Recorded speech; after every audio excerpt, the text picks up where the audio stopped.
Well, hello, people. I'm just chilling. Hey, I wanted to clear something up. First of all, I'm really concerned about Save Robbie, and you know how to reach me, Robbie. You're not answering anybody, but hit me up. I'll always talk with you. But that's some behind the scenes stuff. I want to clear something up that Steph said. Steph said, I only shared about your suspensions, Bryan, because you talked about it on YouTube. Well, I never had any suspensions to talk about on YouTube.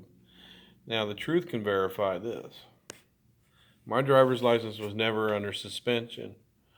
What happened with my driver's license was, and this is what I talked about on YouTube, I never had a suspension.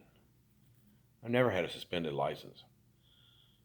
Nicole, when we lived in Colorado, and there was videos up of us driving our cars around in Colorado.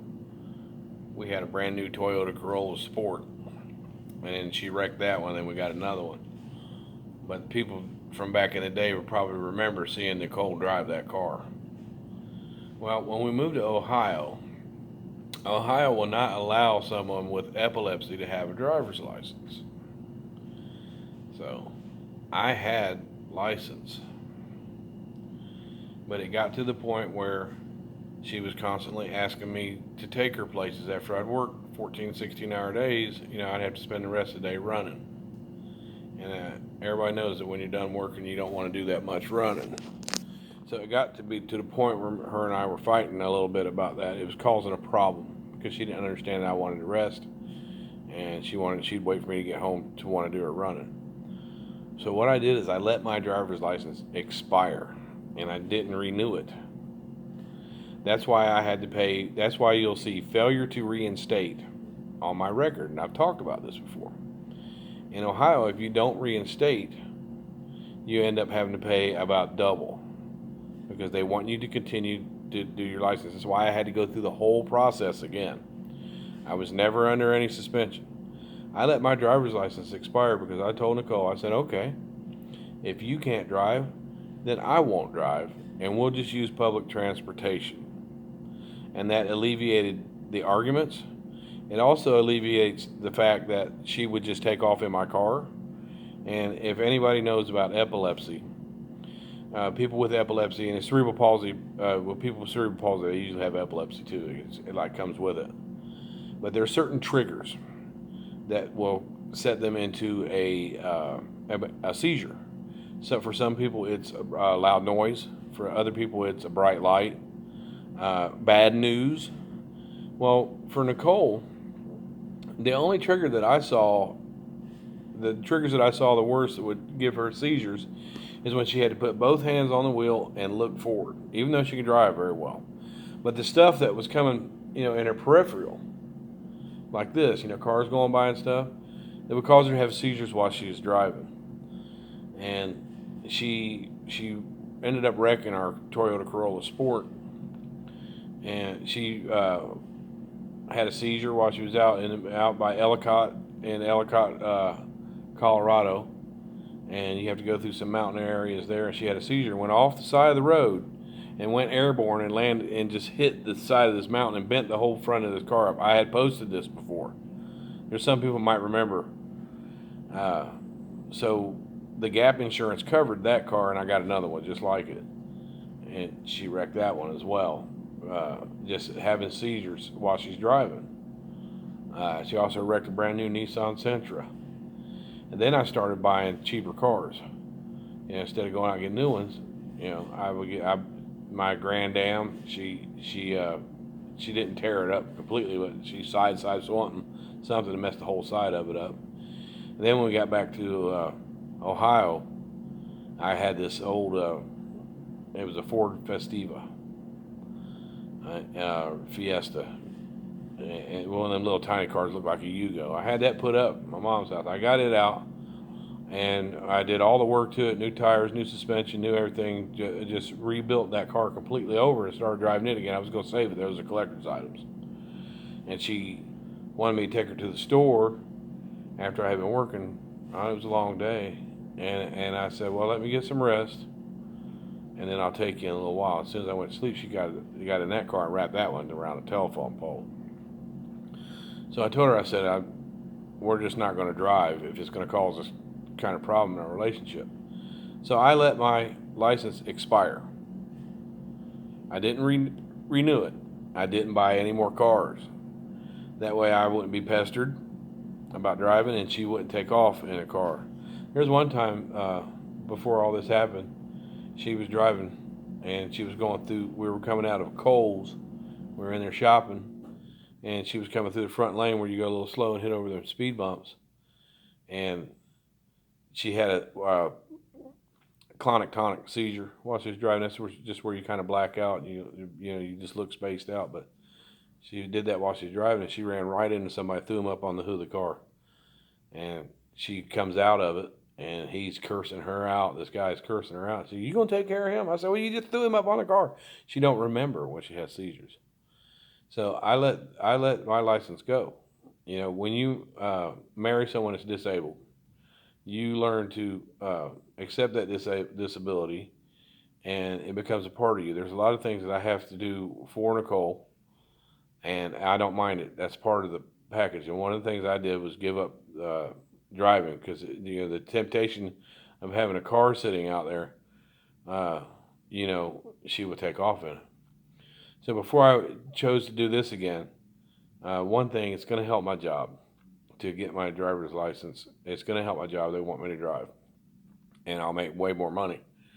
I talked to Nicole about getting the license back. I talked to her about buying a vehicle, and she's, I said, you can't take off in this car. You just can't do it. And she knows. She said, I'm not going to do that. I'm just not. So she knew that it was a problem before. So what we're going to do is we're going to pick days that, that she, after I get off of work, or the times that I have free, that I will run her. I'll take her, but it's going to be a certain day, certain time, not as soon as I walk in the door home from work. It's not going to be anything like that. So that's what that's going to be. But no, people are saying, well, he talked about his suspensions, and Steph made it up. She said, no, he's got suspensions or something. There ain't no such thing as a failure to reinstate. Yes, there is. Look it up in Ohio. I was never under any suspension, so I didn't talk about any suspensions. She said, well, I talked about what you talked about on YouTube. Well, show a clip of it then, Steph. If you saw me talking about I had a suspended license, then show a clip of it. No. So you're digging in, you're saying, oh, he's not getting the car, he's got to pay fines, he's not getting a license. So, yeah, of course. I said, oh, you want to talk about my driving? Well, let's look at yours. And I didn't show any of what I found about her. See, if you get to talking about crap about people on YouTube, talking about he's got suspensions or something, he ain't getting his license back. That's exactly what she said. He ain't getting his license back. He ain't getting it back. He ain't going to buy no car. He can't afford a car. That's exactly what she said. But my driving... my driver's license is never been suspended. Never. Now, back in the day, back years and years ago, I had a couple DUIs, but I went through that and got my license back. But the reason I didn't have a license this time is because I let it expire. How do you think I got it back so easily? I had to pay a couple fines, court fines, that had nothing to do with driving. Court fines. The city has to release you when you go to reinstate. The city of Dayton has to release you in case you owe fines or something. But, I'm not worried about what Steph does. I'm not worried about what she says. But if you go to talking about somebody's driving record and you have one that isn't that squeaky clean yourself, I didn't put it out there. I just said what I found. I didn't put that information out there. So I just talked about what you said on YouTube. Well, put it up. And as far as me showing what my bank account is, people know that I've done this before, but I'm sitting there listening to TNT and Steph, and they say, whatever he says, it'll just be doctored up and everything. I'm not going to waste my time with you. People know. The people that know me know that I'm financially secure, and that I'm really good with my budgeting. They know this already. I always have been. I put money up. I'm not a big waster of money. And people said, well, Pug said, well, 35 grand, and it doesn't take 35 grand to get a car back. No, I could have went out and bought a brand new car. But why would I waste all my money on that when I could buy a used one, look really for a good used one, which I did. I found one.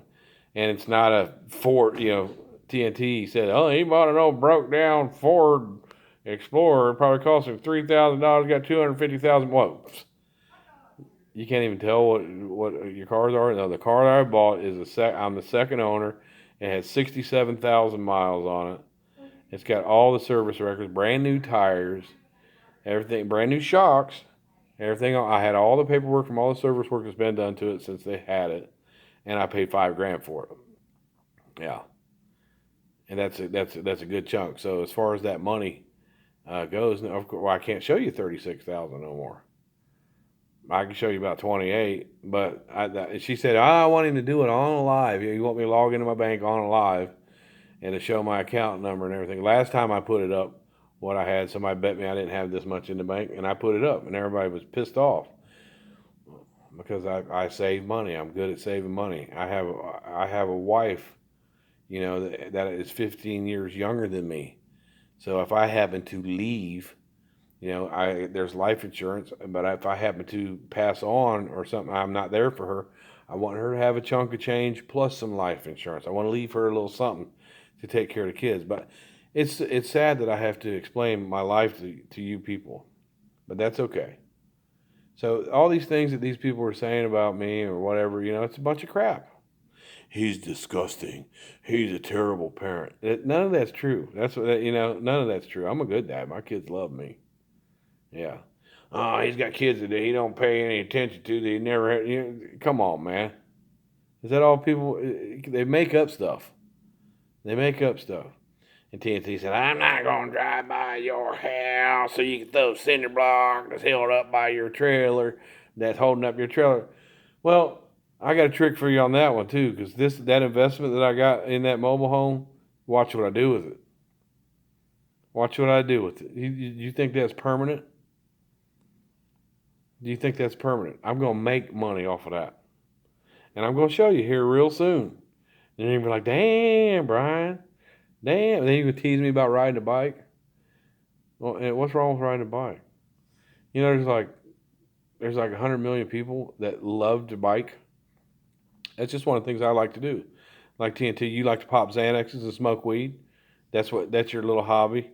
That's what you like to do.